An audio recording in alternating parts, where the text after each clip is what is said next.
So guys ये रहा Pulsar NS 160 जो कि है कस्टमाइज और इसे आज हम बिगाड़ने जा रहे हैं यानी कि बदलने जा रहे हैं 8 फीट लंबे बाइक। जैसे कि आप देख सकते हैं गाइस ये है पल्सर NS, वही जो मैंने अभी आपको दिखाया था। इसे बनाकर काफी समय हो गया और इसका एक वीडियो मैंने एक अलग सी चैनल पर अपलोड किया था जो कि था एक इंग्लिश लैंग्वेज में, लेकिन आज हम वही वीडियो को हिंदी लैंग्वेज में बनाने जा रहे हैं और कृपया करके थोड़ी अंडरस्टैंडिंग करने की कोशिश करें बिकॉज हमारी हिंदी जो है हमारी बाइक की जैसी थोड़ा सा अलग है। तो चलिए शुरुआत करते हैं। तो 8 फीट लंबी बाइक बनाने के लिए पहले हमें सभी पुर्जों को अलग कर लेना पड़ेगा, यानी कि जैसे कि आप देख सकते हैं seat, fake chassis, stand, silencer और इसका व्हील जो कि है सभी पुर्जे हम रीयूज करने वाले हैं सिवाय इसके चेसिस के और एक्सटर्नल बॉडी पार्ट्स जो कि हम यूज नहीं करने वाले हैं। तो इस प्रोजेक्ट की शुरुआत हमें जड़ से करना पड़ेगा, यानी कि स्केलेटन ऑफ द बाइक जिसे हम कहते हैं चेसिस। सो इस चेसी का जो मेजरमेंट है 42 इंचेस एंड 3 इंचेस जिस पर सभी कंपोनेंट की जोड़ आती है, और इस चेसी का जो मेजरमेंट है वो है 28 एंड 4.5 इंचेस। और आपके मन में एक सवाल उठ रहा होगा, मैं यहाँ पर यह पतला वाला पाइप क्यों यूज कर रहा हूँ, आई मीन छोटा वाला पाइप क्यों यूज कर रहा हूँ इंस्टेड ऑफ द मोटा वाला पाइप। क्योंकि गाइस इस बाइक को मैं बना रहा हूँ कुछ बातों को मद्देनजर रखते हुए, यानी कि इस बाइक पर आने वाला है सिंगल सीट जो कि है ड्राइवर के लिए। तो गाइस ये ड्राइवर है 50 किलो का व्यक्ति, इस व्यक्ति के लिए पतला वाला पाइप इज इनफ। और यहाँ पर मैं यूज कर रहा हूँ 1.5 इंच की स्क्वाड पाइप जो कि चेसिस को टुकड़े को पैरेलल में रखता है, जिससे हमें आसानी हो जाती है हेड ट्यूब को वेल्ड करने में। यदि आप असफल हो जाते हैं वेल्डिंग करने में, यानी कि आपका कंडीशन ऐसा हो सकता है, so be aware toward the welding, okay guys. क्योंकि इस बाइक का यही एक भाग है जिस पर 60% से ज्यादा वजन अफेक्ट होता है। तो आगे की कार्य शुरू करने के लिए पहले मुझे इस चेसिस को रेयर व्हील से और फ्रंट व्हील से जोड़ लेना होगा, जिससे मुझे आगे की इंस्टॉलमेंट्स की मेजरमेंट मिल सके। और ये रहा 1.5 इंच की एंगल जो है चेसिस का दूसरा भाग जिस पर आएगा शीट और बैक साइड आएगा रेयर सस्पेंशन। अब चलिए देखते हैं सबसे महत्वपूर्ण भाग को, यानी कि इंजन को। इंजन को कनेक्ट करने के लिए पहले हमें कई सारे होल्डर्स निर्माण करने पड़ेंगे, तभी हमें इसे वेल्ड कर सकते हैं।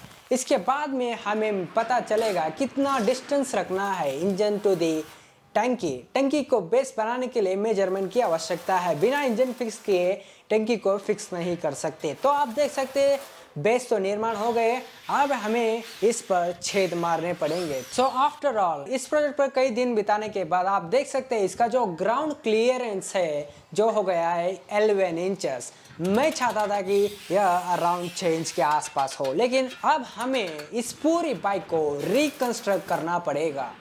तो फाइनली हाइट प्रॉब्लम सॉल्व हो गया। अब हमें साइलेंसर को लेना पड़ेगा और घुसाना पड़ेगा और वेल्ड करना पड़ेगा, साथ ही साथ टंकी के पास चिड़का मारना पड़ेगा। और ये है पल्सर NS का एयर फिल्टर जो कि है बहुत ही बड़े साइज में। ना ही हम इसे यहाँ बिठा सकते हैं, ना ही पीछे बाजे, और ना ही ये छोटे साइज वाले को बिठा सकते हैं। पर्याप्त साइज एयर फिल्टर न मिलने के कारण मैंने इसी फिल्टर को अपडेट करने की कोशिश की, केवल एक बॉक्स बनाकर और एक पाइप लगाकर और एक इनहेलर लगाकर जो कि इंजन ब्रीथर हाउस को कनेक्ट होता है। जैसे कि आप देखते हैं साइज के हिसाब से यह परफेक्टली फिट हो गया है। और चलिए अब बनाते हैं इस बाइक को एक यूनिक स्टीयरिंग सिस्टम जो कि मैं बनाना चाहता हूँ टंकी के ऊपर मेरे सामने एक फुली कंफर्टेबल पोजीशन। और हैंडल बार प्लेट बनाने के लिए मैं यहाँ पर यूज कर रहा हूँ आई बीम चैनल, एक जाड़ा सा मेटल का शीट पाने के लिए जिस पर मैं होल्डर्स को वेल्ड कर सकूँ। और जैसे कि आप देख सकते हैं मैं यहाँ पर यूज कर रहा हूँ टाई रॉड जो कि ज्यादातर 4 व्हीलर्स व्हीकल्स के अंदर स्टीयरिंग सिस्टम के अंदर मौजूद रहते हैं, जो मैं आज यूज कर रहा हूँ यहाँ पर हैंडल बार को और स्टीयरिंग सिस्टम को कनेक्ट करने के लिए। और ये रहा स्टीयरिंग सिस्टम का मेन बेस और कॉलम। ये सभी चीजें दृढ़ता से वेल्ड होनी चाहिए या फिर आपका कंडीशन ऐसा हो सकता है।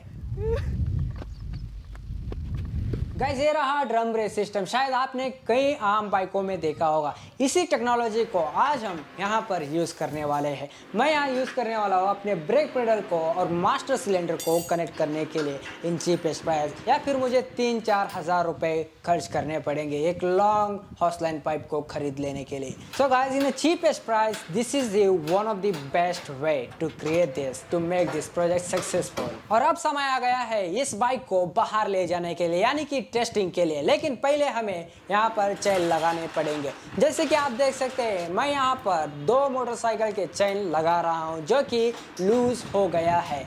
यदि मैं एक सेगमेंट को कम कर लेता हूँ, यानी कि रिड्यूस कर लेता हूँ, तो यह परफेक्टली टाइट हो जाएगा, लेकिन यह रनिंग पर टूट जाएगा। सो इस प्रॉब्लम को सॉल्व करने के लिए मैं यहाँ पर यूज कर रहा हूँ बाइसिकल का डिरेयर, जो कि चेन को लूज होने से या फिर गिरने से बचाता है। अब चलिए इस बाइक को दौड़ा कर देखते हैं। इस टेस्टिंग के दौरान हमें 3 महत्वपूर्ण बातों को ध्यान में रखना है।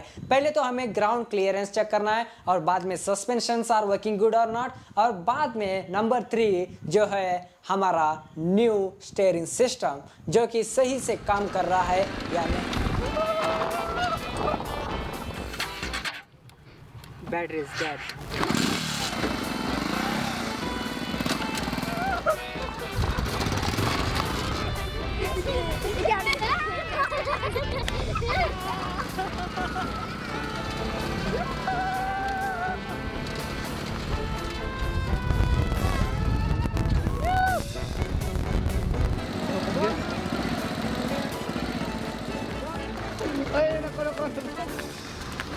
मी मारायचं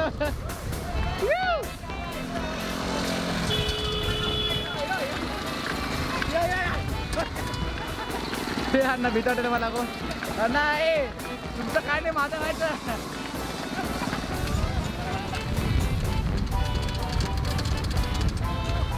चलिए अब जानते हैं स्टीयरिंग सिस्टम का सिद्धांत। जैसे कि आप देख सकते हैं शुरुआत में मैंने टायर रॉड पैरेलल में कनेक्ट किया था, लेकिन इसका जो स्पेरेडिकल जॉइंट जो था वो था हॉरिजॉन्टल में, जिसके कारण यह पूरी तरह टर्निंग नहीं हो पाता था। और इस प्रॉब्लम को सॉल्व करने के लिए इसका जो टाइमिंग है उसे मैंने बदल दिया। जैसे कि आप देख सकते हैं यदि मैं हैंडल बार को 20 डिग्री घुमाता हूँ, उसके जो आगे का जो टेक्नोलॉजी है वो 20 डिग्री से ज्यादा घूम जाएगा। और इस बाइक के साथ 6 घंटे बिताने के बाद मुझे एक बात पता चला कि ये जो स्टीयरिंग सिस्टम हमने बनाया है ये थोड़ा सा हार्ड है, और साथ ही साथ यह पूरा टर्निंग नहीं हो पा रहा था। और इस प्रॉब्लम को जानने के लिए मैं यहाँ पर इस्तेमाल कर रहा हूँ एक प्रोटोटाइप मॉडल, जिससे मुझे समझ में आ सके आखिरकार प्रॉब्लम है क्या।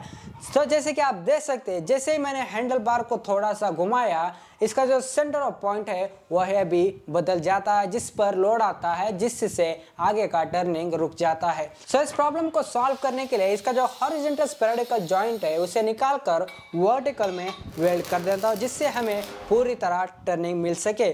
और इस टेक्नोलॉजी को कंफर्म करने के लिए हमें इस बाइक को फिर एक बार दौड़ाना पड़ेगा और देखना पड़ेगा कैसा काम कर रहा है। अच्छा काम कर रहा है या वर्किंग गुड। और इस बाइक में कुछ तो यूनिक बनाने के लिए मैं यहाँ पर यूज कर रहा हूँ पीवीसी पाइप, जिससे मैं बना रहा हूँ पूंछ। जैसे कि हेलीकॉप्टर टेल डिजाइन होता है वैसे ही सेम टू सेम यहाँ पर बना रहा हूँ। और साथ ही साथ मैं यहाँ पर बना रहा हूँ ड्रैगस्टर, जो कि ज्यादातर 4 व्हीलर्स व्हीकल्स में रहते हैं, यानी कि स्पोर्ट्स कारों में रहते हैं। और इस बाइक को 8 फीट लंबा बनाने से इसका जो सेंटर ऑफ मास है वो 1 फीट आगे हो गया है, और जिसके कारण इसका जो रेयर व्हील है वो स्लिप होने के चांसेस बढ़ गए हैं। और इन दुर्घटनाओं को रोकने के लिए मैं यहाँ पर ड्रैगस्टर को ब्रेक पेडल से जोड़ रहा हूँ, जिससे क्या होगा जब मैं ब्रेक पेडल को दबाऊंगा इसका जो ड्रैगस्टर है वो झुक जाएगा, जिसके कारण प्रेशर निर्माण होगा, जिसके कारण रेयर व्हील्स पर प्रेशर आएगा और स्लिप होने के चांसेस कम हो जाएंगे। सो इस बाइक की आखिरी वेल्डिंग कंप्लीट करने के बाद हमें इस पूरी बाइक को डिसेंबल करना पड़ेगा, क्योंकि आगे की कार्य शुरू करने के लिए हमें पहले इस चेसिस को पेंटिंग मार लेना पड़ेगा। अब हम बनाने वाले इस बाइक को एक यूनिक बॉडी डिजाइन, यानी कि इस पूरे प्रोजेक्ट को मैंने कितना समय दिया है उसमें का 35% ऑफ टाइम इससे दे रहा हूँ, यानी कि बॉडी डिजाइन को एक यूनिक बॉडी डिजाइन बनाने के लिए। और जैसे कि आप देख सकते हैं यहाँ पर इस डिजाइन को मैंने खास तौर पर अपने पाँव को झपटने के लिए बनाया है, यानी कि ग्रैब करने के लिए बनाया गया है, जिससे मुझे राइडिंग करने में आसानी हो सके। और ये रहा पेट्रोल टैंक का कैप, जिसे मैंने बनाया है एरोडायनामिक को ध्यान में रखते हुए, यानी कि मद्देनजर रखते हुए, जिससे क्या होगा, ये बाइक जब भी रनिंग पर होगा इसका जो कैप है वो खुलेगा नहीं, वो फर्मली क्लोज रहेगा, इवन इन रनिंग और इन स्टैंडिंग। और हेडलाइट के लिए मैं यहाँ पर इस्तेमाल कर रहा हूँ वही पुराने लाइट जो कि पहले बाइक में मौजूद थे, यानी कि एलईडी लाइट, वही मैं यहाँ पर बिठा रहा हूँ। और चलिए आपको मैं बता दूं कि इस चीज़ों को मैंने कैसे कंबाइन यानी कि वेल्ड की है प्लास्टिक को। सो आप देख सकते हैं मैं यहाँ पर इस्तेमाल कर रहा हूँ इंस्टेंट एडेसिव, जो कि इन चीज़ों को, इन पुर्जों को वेल्ड रखता है। और इंडिकेटर चिपकाने के लिए मैं यहाँ पर यूज़ कर रहा हूँ डबल साइडेड फोम टेप। और गाइस ये रहा इस बाइक का आखिरी पार्ट, अब बेली पैड। तो गाइस अब मैं यहाँ पर आ चुका हूँ अपनी अंतिम और आखिरी काम करने के लिए, यानी कि रैपिंग, जिससे मैं करना चाहता हूँ पूरा एक यूनिक कलर देना चाहता हूँ इस बाइक के लिए। और आपके मन में एक सवाल उठ रहा होगा, ये रैपिंग प्रोसेस मैं कैसे क्या कर रहा हूँ without any experience. So guys एक रैपिंग प्रोसेस मेरे लिए कुछ नई नहीं है, क्योंकि ये काम मैं बचपन से करते आया हूँ, ये मेरे लिए कोई न्यू नहीं, और आप भी कर सकते हैं चाहो तो। सो जैसे कि आप देख सकते हैं पूरा ब्लैक रैपिंग कंप्लीट हो चुका है, और बाकी के चीज़ों को मैं कर रहा हूँ यहाँ पर ग्रे कलर, जो कि बहुत ही डिसेंट दिखता है इन अपीयरेंस।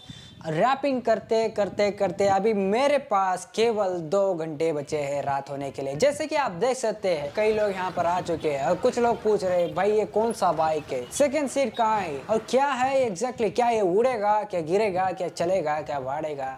और ये रहा हमारा बाइक का ग्राफिक जो हम लगाने वाले हैं साइड पैनल पर।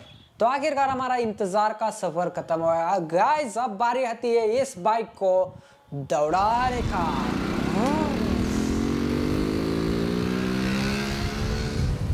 काफी दिनों के बाद आज मैं इस बाइक को फिर से दौड़ा रहा हूँ, और आज का जो सफर है वो बहुत ही लंबा होने जा रहा है। तो पहले मुझे पेट्रोल फिल करना पड़ेगा। सो जैसे कि आप देख सकते हैं पेट्रोल पंप भरने वाला कंफ्यूज हो गया है।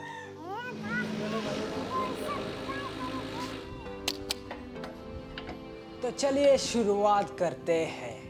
तो गाइस ये रहा हमारा बाइक जो कि है बिना बॉडी का। तो आखिरकार बॉडी बन चुका है। अब चलिए कंपेयर करते हैं उस बाइक से जो है 6.6 फीट लेंथ, जो अब बन चुका है 8 फीट लंबा, और एक ऑर्डिनरी बाइक से कम हाइट, जो कि बहुत ही फैसिनेटिंग दिखता है कुछ लोगों के लिए, यानी कि इस बाइक का जो हाइट है वो बहुत ही कम है।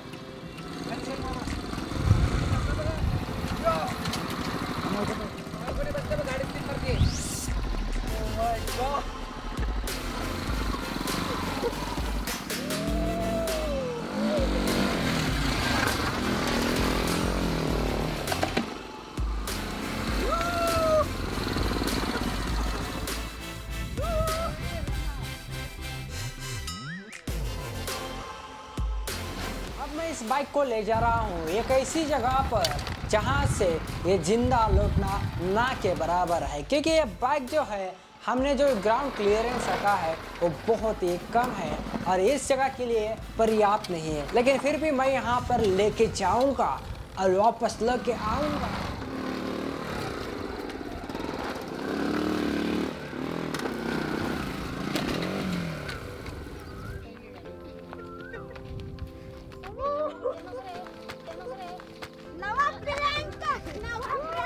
Oh my god!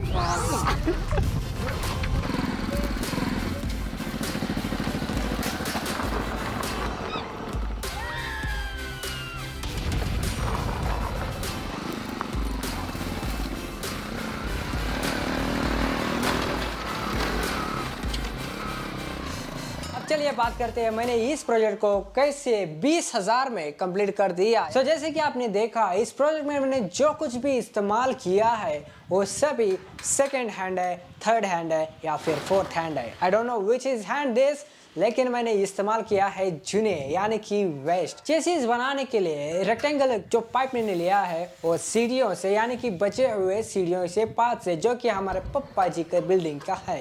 यदि आप अपने बाइक को इस तरह बनाना चाहते हैं, कुछ अलग बनाना चाहते हैं, कृपया करके ना बनाएं, क्योंकि ये जो बाइक है हमने बनाया है ये केवल एक प्रोजेक्ट के लिए यानी कि वीडियो शूटिंग के लिए। हो सकता है अगले महीने ये बाइक कुछ और दिखे, कुछ यूनिक दिखे, मोर इम्पोर्टेंट दिखे। It's only purpose of the video. अब चलिए देखते हैं नाइट का नज़ारा।